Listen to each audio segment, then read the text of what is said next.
Nkwebaza okuba nti okyekuumidde ku Salt TV olaba Munnyo live kitundu kya kubiri. Gavumenti olunaku olwaleero evuddeyo neetegeeza nti amazzi gakyeyongerera ddala mu nnyanja Nalubaale era abantu Abaagisengako okumpi bali mu kabiga. Kakati no basabiddwa okugyetegula amangu so nga ate abagagga abeesenza ku mabbali g'ennyanja bategeezeddwa nti basengawo mu bukyamu era bagenda kuba basengulwawo.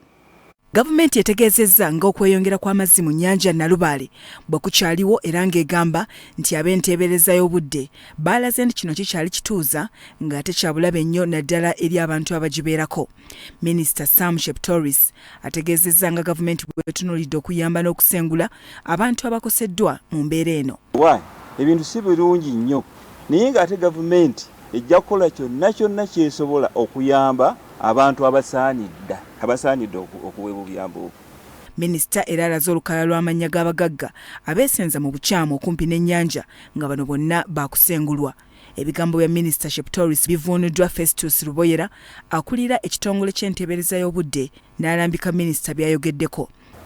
I've never seen this one, this place called Garuga. I've never seen it, but I saw it on social media. Just in the lake. Now, really. Then Kigo is in the lake. That is part of the lake. The Karugas, the Sudanese have invaded the lake. They invaded. Now, if you invade me, what do I do? Agambye nti minisita essira alitadde ku bantu abaasenga mu ntobazi mu bukyamu n'agamba nti bano baakusengulwa mu kiseera kyonna kyokka n'agumya ng'okusengula abantu bano bwe kujja okukolebwa mu mateeka. Naye ekijja kubeera mu plan, ekintu ekijja kuba bulungi mu plan. Ono ayogere n'aga tulina ttiimu zaffe ezitambula kati nga ziwooninga abantu. Kuba waliwo abantu bangi nnyo be tumanyi nga tebalina musango gwonna.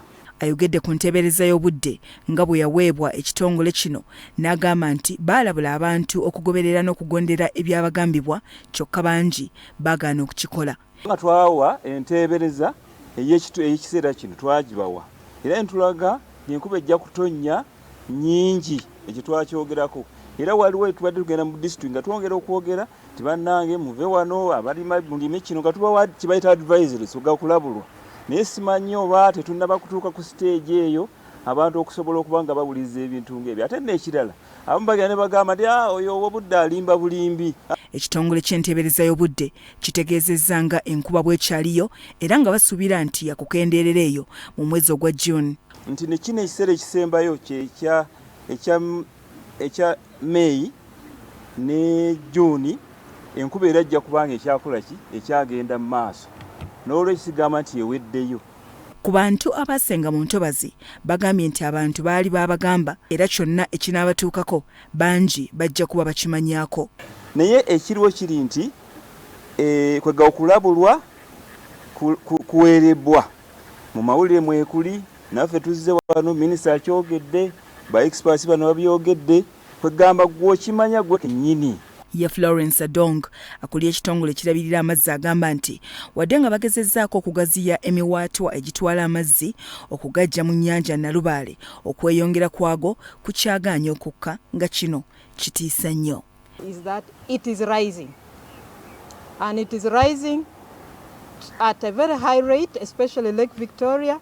Even when we have increased the release, we have now more than doubled the release that is being experienced out of Lake Victoria.